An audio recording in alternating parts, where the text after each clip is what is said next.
Assalamualaikum and good day everyone. I am Farhana Marahon from BTLED HE 3rd year. So my report is about communication in relationship, marriage and family. So first, we have a characteristic of cohesive family. So first is the family cohesion or yung pagkakaroon ng unity sa isang family. Togetherness, the emotional bonding that couples and family have toward one another. Siyempre, ang mga ito is kailangan sa isang family para maging maganda or solid talaga ang relation ng isang family. So, a family have too much cohesion or an enmeshed family or too little, a disengaged or disconnected family. So, means ay dapat talaga na magkaroon ng cohesion or unity ang isang family para maiwasan ang pagkakaroon ng enmeshed family or in other words is unhealthy family. So, kadalasan nangyayari ito kapag mayroong hindi pagkakaunawaan ang isang family. Kapag ang parents ay laging nagbabangayan sa harap ng kanilang mga anak ay maaari itong mag-cause ng trauma or illness sa mga anak nila. Kaya kailangan talaga ng unity sa isang family para maiwasan ito.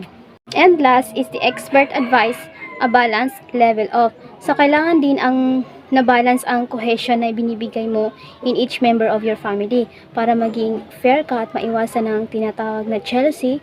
Kasi, for example, sa isang parent, kung yung bunso lang na anak ang mas pinagtutuunan mo ng pansin, maaring ang mga kapatid nito ay magkakaroon ng jealousy kasi hindi fair yung binibigay mong attention as a parents. So, dapat balance kasi every individual in a family needs enough attention and para maiwasan ang mga conflicts na pwedeng mangyari. So, next is we have 6 qualities of family cohesion. So, first is the communication appreciation for one another. So, syempre, kailangan talaga ng good communication sa bawat member of your family para maging healthy ang relation mo sa iyong pamilya at para maiwasan na rin ang mga pwedeng mangyaring mga problema. So, second is the have a high degree commitment to promoting one another's happiness. So, yes, dapat na panghawakan mo ang commitment mo or promise mo sa isang tao, specifically sa family mo, because it's so important to keep your promises even when it's difficult para hindi masisira ang magandang samahan mo sa iyong family. For example, if you promise to be someone persons to be there and show up because you need to take that seriously para hindi umasa yung tao na binitawan mo ng promise. So, the third is arrange personal schedule so they can do things together. So, syempre, kailangan din na i-arrange or i-manage natin ng mabuti ang ating mga personal schedules para naman mabigyan mo ng sapat na oras ang iyong family at magkaroon kayo ng bonding together. So, third is are able to deal positively with crisis. So, syempre sa isang family is kailangan is may kakayahan ang family mo na i-handle ang mga crisis na dumating sa inyo in a way na positive. So, next is have some spiritual orientation. Syempre, sa isang family is kailangan din ng tinatawag na spiritual orientation or having a connection to God or Allah subhanahu wa ta'ala because ito yung pinakamahalaga sa isang tao or family kasi siya ang gumagabay sa atin at tumutulong sa lahat ng mga bagay na ginagawa natin dito sa mundo. So, last is to have a positive communication patterns. So, of course, in one family, it's needed to have a positive communication para mas maging healthy ang relationship between each member of your family. So, let's proceed to the children, family cohesion, and unresolved conflict. So, regardless of family structure, a family characterized by warm cohesion and generally supportive communication is better for children. So, if a family has warm cohesion and supportive communication to each other is better for children kasi magiging maganda ang paglaki ng isang bata if ang environment na nakapaligid sa kanya is maganda and andun yung love, care, and good relationship ng isang family. at sigurado ang isang bata is lalaki ng maayos. So, second is the a home characterized by significant, unresolved, and ongoing conflict negatively impacts children. So, on the other hand, if a home characterized by significant or unresolved and ongoing conflict is magkakaroon ito ng negatively impact sa isang bata. Maaaring maging dahilan ito ng hindi magandang pag-uugali ng isang bata, or makakaroon siya ng mga traits or character na hindi kaaya-aya. Kaya hanggat maaari is iwasan yung pagkakaroon ng conflict between your family. So, last is conflict can end in constructive ways from the children's perspective.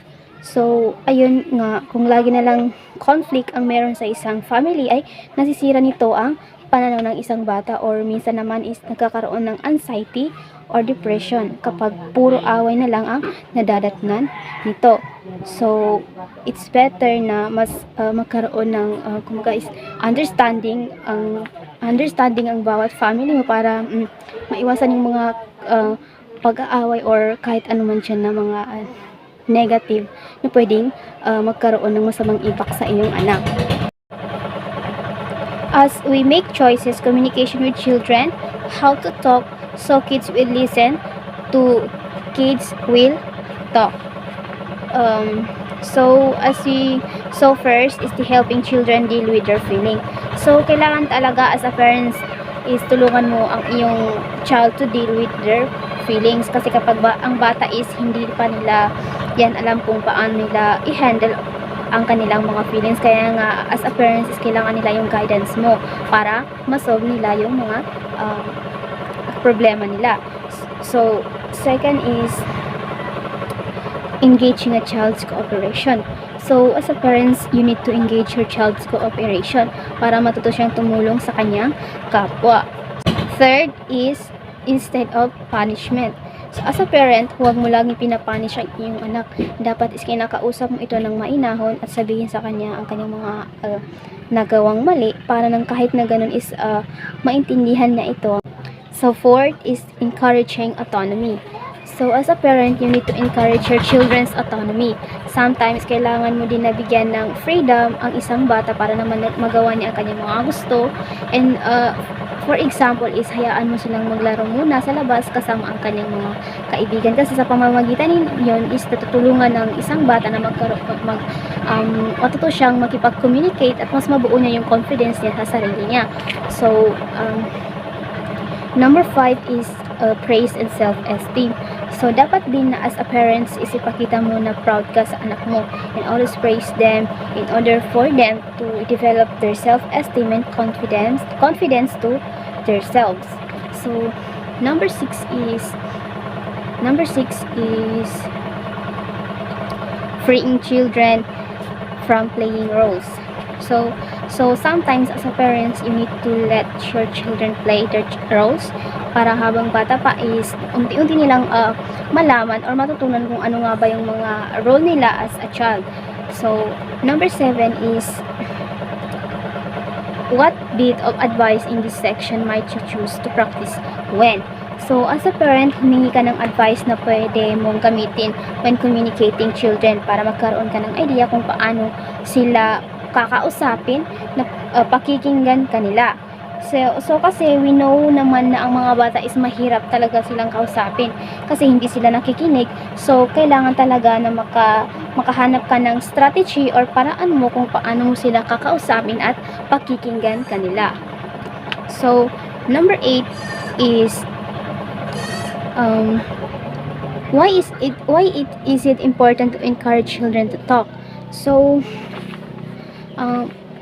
bakit nga ba importante na ma-encourage natin ang mga bata na makipag-usap?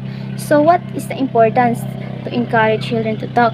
It's important to encourage children to talk because it's improve your bond with them and encourage them to listen to you, and also it can help his or her language and communication develop, specifically sa mga baby pa or toddlers, and makakatulong din ito to form relationship and build self-esteem. So next is what is important to listen to children. So it is important to listen to your children because it's help your child build a bond with you and develop his or her trust on you. And kung ang mga konting problemas o kung may mga konting problema sila is madali nila itong nasasabi sa iyo na hindi nahihiya. Kadalasan kasi kapag strict ang parents is nahihiya tayo mag-open up ng mga problems natin. Natin kasi natatakot tayo na baka ano pang sabihin nila pag nalaman nila. Kaya mas pinipili na lang natin na i-keep na lang ang mga problems natin or kaya naman sa mga kaibigan na lang natin ito sinasabi. And last is, why does how we talk to children matter? So as a parent, when you're trying to talk with your children, try to speak nicely and clearly para hindi sila matakot at hindi sila mahihiyang sabihin ng kanilang mga saloobin. So kailangan through positive words kasi if kakausapin mo sila ng negative words is maaaring hindi yan sila mag-share ng kanilang problem kasi maaaring matatakot sila or mahihiya. Kaya mas gusto nilang i-keep na lang nila yung problem nila kaysa sabihin sa'yo kasi nga you talk them through negative way. So let's move on to the communication and couple satisfaction. So couples demonstrate different relationship ideologies, expectations for closeness and or distance, as well as ideas about how partners should play their roles. So ang dalawang tao kapag pumasok sa isang relationship, syempre meron yan silang relationship ideologies. Yung gusto nila ng uri ng relationship, specifically sa mga mag-aasawa. So, expectations for closeness and or distance, as well as ideas about how partner play their role. So, kadalasan yung nangyayari na sa una is ang ganda ng expectation nila. Pero kung ang mga expectation na ito is hindi siya nagampanan ng maayos, so, dito na magsisimula ang pag-aaway palagi at nagsisimula na rin magkaroon ng conflicts between two couples. So, number two is couples also differ in attitude toward conflict. So, here is kapag different ang attitude ng couples toward conflict is mahihirapan talagang ayusin ang kanilang conflict that they have. For example, sa mag-asawa is meron silang misunderstanding at nag-away pa sila. So, kung pareho nilang paninindigan ng kanilang pride is hindi talaga maayos ang kanilang conflict. Kailangan talaga na kung alam mong may mali ka, dapat is ayusin mo ang conflict na yon para bago pa mapunta sa breakup or divorce. It's needed talaga na in a relationship is you have a mutual understanding to avoid conflict. So, third is what matters is whether the partner's actual interaction matches their ideology. So, in a relationship, it is important that you treat your partner well and properly to avoid conflict. So, show your love and care to each other so that the relationship between the two of you will be stronger. Next is we have 4 types of marital relationship. First is the warm or friendly. Second is tempestuous or stormy. Third is brand or empty shell. Fourth is hassle or distress. So, in warm or friendly, this is a type of relationship na high level ang pagpapakita ng affection to each another and hindi masyadong nag-aaway. So, second is the tempestuous or stormy. So, ito naman is high on both affection and antagonism. Ito naman is mahal na mahal ang isa't isa but palagi din naman nag-aaway. So third is brand or empty shell.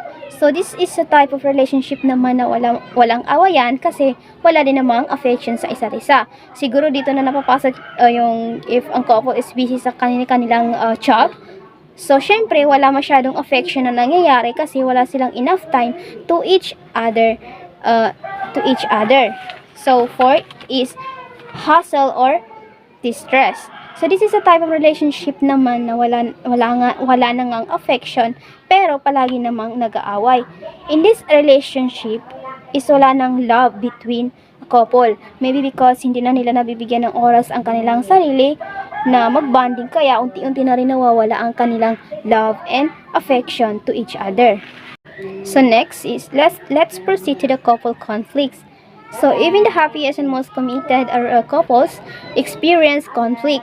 Research shows that an essential characteristic of happy couples involve disclosure of feelings and showing affection for one another. So, kahit na gaano pa kasaya or gaano pa ka-committed ang couple sa kanilang relationship is meron pa rin talagang uh, conflicts because there is no perfect relationship nga. Minsan nagkakamali and minsan nag-aaway din naman.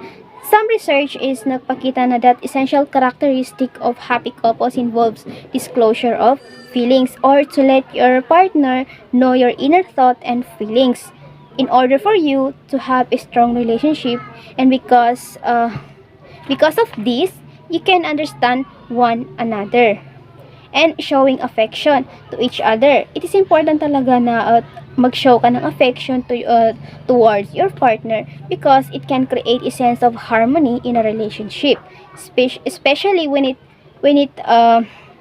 is an intimate one. Giving and receiving affection mean understanding your own emotional boundaries. So kaya naman sa isang relationship is dapat na aware sila dito para maiwasan ang sinasabi nating conflict. So, let's proceed to the stress coping and conflict in relationship. So, we have a passive aggression, sabotage, and displacement. So, passive aggression expressing anger directly. So, in passive aggression, it is an act of indirectly showing anger to your partner. So, passive aggressive people regularly exhibit resistance to requests or demand from family and other individual, often by procrastinating, expressing slowness, or acting stubborn. So, what is mean by procrastinating? It is delaying or postponing a certain action. For example, is may promise ang partner mo na mag-date kayo, pero hindi ito natuloy at pinospone na ito dahil may pinuntahan siyang iba. So, ganun siya. Yung pag may pinapromise sa'yo ang partner mo, pero laging nadidelay dahil mas inuuna pa niya ang iba pang bagay. So, number 2 is sabotage. Ito naman yung naggagantihan ang mag-partner. So, pag may nagawang mali ang partner nila is nag-revenge sila. Gumagawa sila ng paraan para makaganti dahil dito mas nasisira ang relationship na meron ang dalawang tao. So, and last is displacement. So, ito naman is opposite ng passive aggression. Ito yung pinapakita mo talaga na galit ka. Displacement, anger has the potential to significantly diminish a person's quality of life, career, personal goals, and relationship. So that would be all. Thank you.